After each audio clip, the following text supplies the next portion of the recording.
Welcome to Dnipro, and I'm hoping to get some rest this evening and without any sirens or bombs going off, because my backside is killing me and I'm feckin' tired because I got no sleep last night, and that was a hell of a drive. I think it was about 7.5 hours. You saw some of the roads, so absolutely atrocious, plus having routes being blocked and having to take diversions, etc. Due to the ongoing situation. So I'm going down to a place which used to be called Lenin Square. It's now called Square to Independence Heroes, something along those lines, because Dnipro played a pivotal role in the uprisings, the popular uprisings against Russian influence and the previous government, Yanukovych, who wanted to take the country very much leaning towards, this is around 2014, he wanted to lean very much towards Russia, whereas the population wanted to move more towards Europe. So there was actually supposed to be an agreement between EU and Ukraine. It was all approved by government, by parliament, but Yanukovych decided, no, I'm not going to sign it because, Vlad man, me old Putin baby is a good mate of mine. And so hence there became loads of protests, namely Euromaidan in Kiev, where you will, if you remember the news, the televised news, because this is 2014, it's hard to believe it's 9 years ago, where people were just camping in the square. They were setting up tents like a village, protesting, and eventually Yanukovych realized, yeah, I ain't welcome here, and he buggered off. And then since then, after Russia or Putin invaded Crimea, then after that, right, I'm going to try and get across this road. So so after the invasion of Crimea, that was it. The whole country went, we've had enough of this crack, and a whole process of de-Russification started, where basically any reference to former Soviet dignitaries, influence, anyone, if your name was Stalin or Lenin, you were just taken out. Statues of Lenin were pulled down. They renamed the square, Lenin Square, to the Independence Square.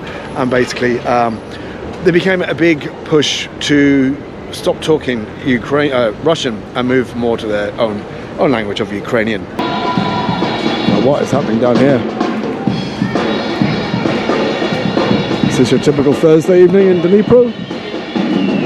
Look at this place. This is lovely. It's only just gone 6:30 in the evening.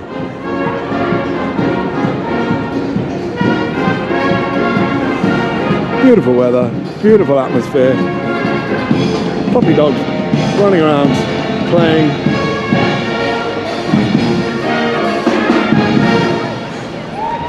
Tell you what, some buskers.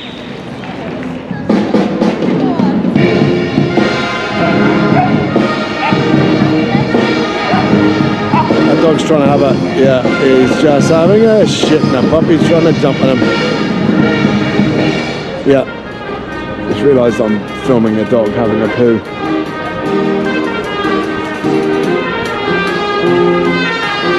Welcome to Dnipro, Ukraine.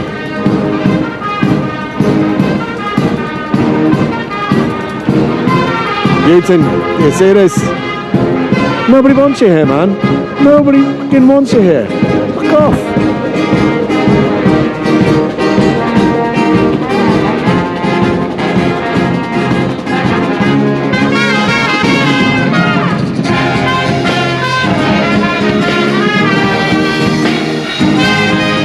This is brilliant.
probably worth a few quid. I don't know how much I gave them. I had 20. I have no idea what it's worth.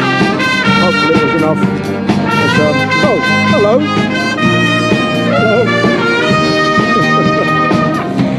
I think she had more interest in me than she did in the band. I don't even know if you can hear this.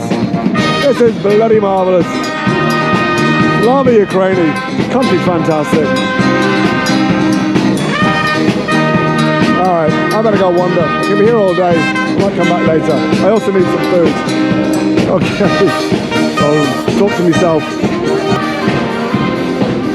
What a difference a day makes. So, this time yesterday, every few minutes, just bang, bang, another missile. Because that's the news. If you do check out the news for Kherson 27th, they hit quite a few buildings, residential and commercial properties. One man died, a 41-year-old man died, another few were injured outside his house. So, yeah, what I was listening to last night, yeah, Putin killed a 41-year-old man, destroyed his house, loads of other people's houses, loads of people's businesses, and injured quite a few others. For what? Who knows? Obviously, it was a threat. So, but here we are, 24 hours later, and we're in Dnipro. And this is what the country's fighting for, is to get this sense of normality back. Just like any other city, in any other country in the world, it just deserves to be normal, to live their own lives. It's as simple as that. Sunset over the Dnipro River. But you can't see much. I guess I'm just going to have to come back again tomorrow. And a full moon as well.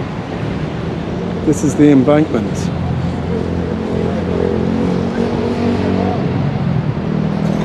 Absolutely beautiful.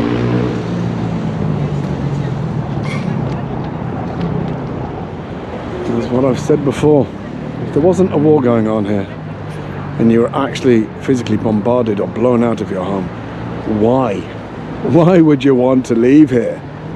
All you feckin' Egypts complaining about these immigrants, people coming to England and Ireland and whatever. Listen, let me just put you straight there. You're not that great. We're not that great. You know, this is their home. Why would they want to leave here when this city is fabulous? Odessa was fantastic.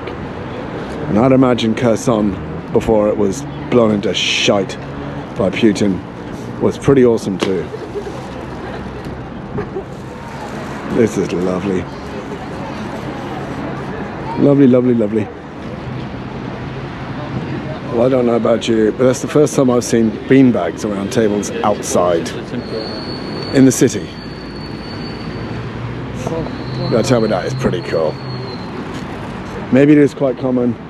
Maybe there's places in Dublin. I have no idea. I'm just not that cool. But this is the first time I've seen it. And I think that's pretty damn cool. That place looks pretty damn cool. Pretty much everywhere around looks just pretty damn cool.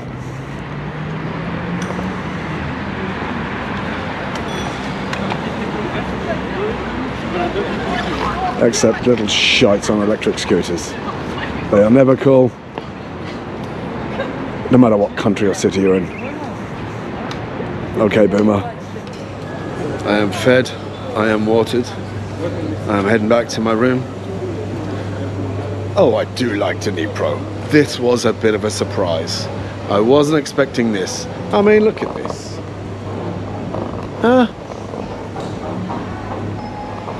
And a dog. We all like a little dag. Oh, a little dag. So, yeah, wasn't expecting this at all. I don't know why. I think I was more expecting another kind of dark and dank ex-Soviet city. And complete opposite. Young, vibrant, cool, modern. Jesus, better than Dublin. And don't even get me started on cities in England. I'm talking shite. So, I shall chat to you all in the morning. Keep it country, keep it lit, Dnipro rocks, like pretty much everywhere else in Ukraine. Slava Ukraini. Bye-bye. It's kind of funny how the small little things put a smile on my face. So I just went up to the supermarket. It's nearly 9 o'clock. So I just picked up a couple of cans of non-alcoholic beer. And I'm not kidding you, it is non-alcoholic. I've had enough alcohol. I did have a full pint of real alcohol with my dinner. So non-alcoholic now for the evening.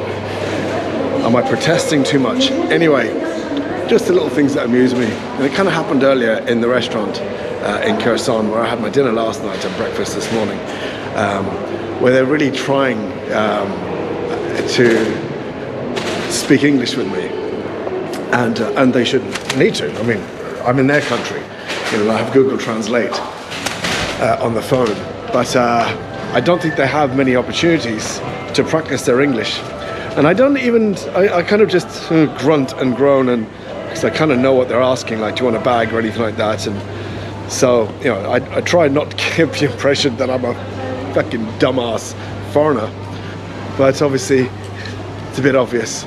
So the moment they see that, especially the kid, the lad, just the cashier at the supermarket, young lad, obviously a student, but so then he immediately sees the figure, thinks, and then recites it to me in English. I never said anything at all, but it was kind of obvious because I was like kind of nodding, oh, okay. I think when I said okay, I let it slip.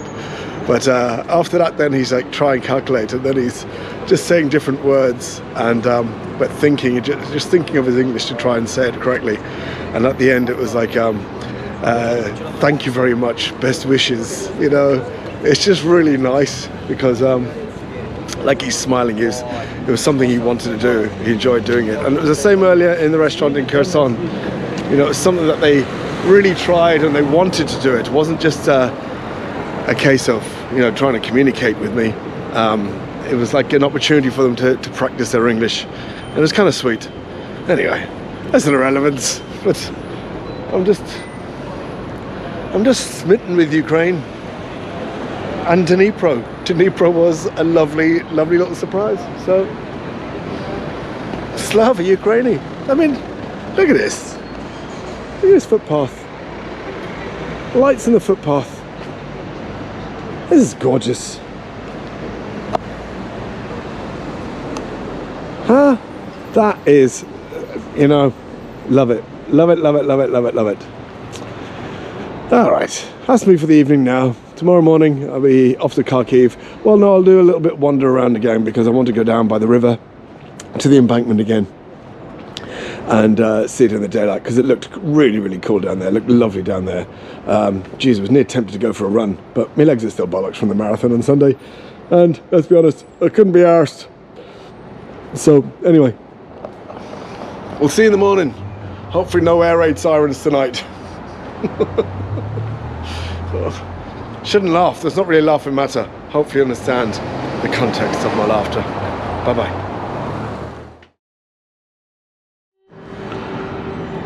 I don't know if you can hear that, but the air raid sirens have gone off. It's 7:25 on Friday morning.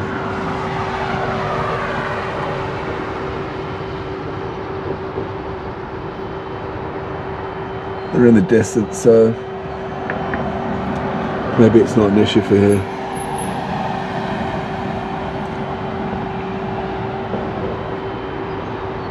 Nice way to wake up in the morning to an air raid siren.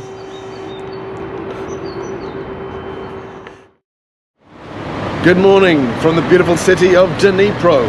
It's just after 9 a.m. Friday the 29th of September. Don't know why I keep putting in the dates, I suppose, you know. I guess with the war going on. Just trying to kind of to let you all know how up to date this is. So anyway, I am on my way to a place called Three Rocket Plaza. Three Rockets. I'll talk more about it when I get there. And then I'm going to head off to a place called the Menorah Complex. I'll spout more about that when I get there. Battle history of Dnipro. Spraying there. Battle history. I'll talk more about that when I get there. And then a little museum on cars and stuff like that, which I'll talk more about that when I get there. So I had Lovely night's sleep.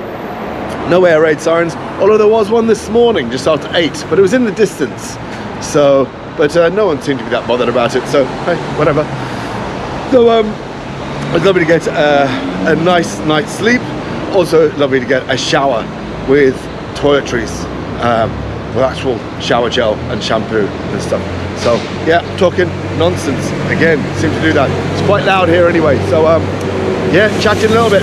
Take it easy, bye bye. Dnipro, cracking. Don't really want to sound like a bit of a plonker here, but I do feel kind of goosebumps here. It's a bit eerie. Well, a bit eerie. It's just the reality is brings it back home. So many young people. Well, most of these guys will be younger than me. Pretty much all of them are younger than me.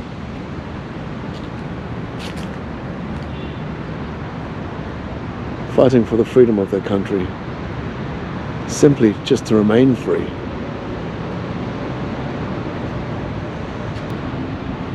And again, the families of these young men, they also have leaving behind wives and mothers and sisters who are in just as much pain. You know, I've been to so many memorials in the past, from Auschwitz to Srebrenica, to even in Cambodia. But this is current, this is happening right now.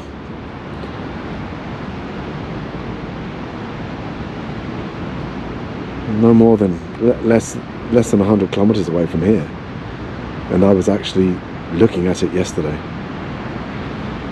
This is happening now in 2023.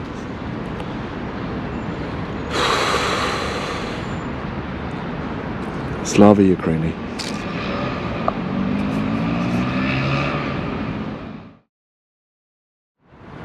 And so now we're approaching Rocket Park.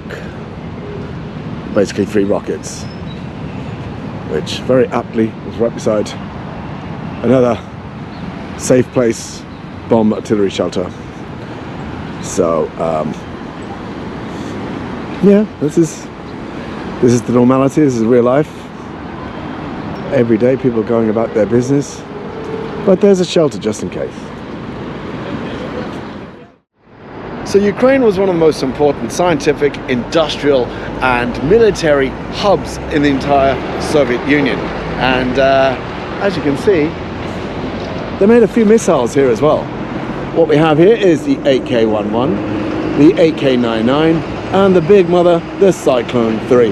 Now, I'm not going to pretend I know anything about this, so I'm just going to do a quick read. The AK-11 is the first Soviet ballistic missile, production of which was started in the early 50s. Okay, the 8K99 is the first missile that, oh yes, this is the first one that was capable of being launched by a mobile platform. So, and that could be, yeah, like a tank. That's going to be a hell of a tank that can send that fucking thing off. It acquired the informal name Iron Maiden for the unusual arrangement. Was it the unusual arrangement, or do they name it after the band? And then you have the Cyclone 3. So this was created by the Ukrainian Design Bureau Uzhno and manufactured here in Ukraine, in Dnipro. Provides the possibility of bringing the spacecraft weighing up to 4,000 kilos into low, middle, circular and elliptical orbits. Now, I did read that one of these was still in use and manufacture up until late 90s, early 2000s. But can I remember which one? No. And I can't actually find the page on Google, and to be honest, I could probably find it after a while, but I need to jog on. But yeah, so and you wonder why kind of Putin wanted to kind of hold on to Ukraine, because it's all about the money, agriculture, industry, you know. Well, why don't you become Ukrainian then, Vlad man? Huh?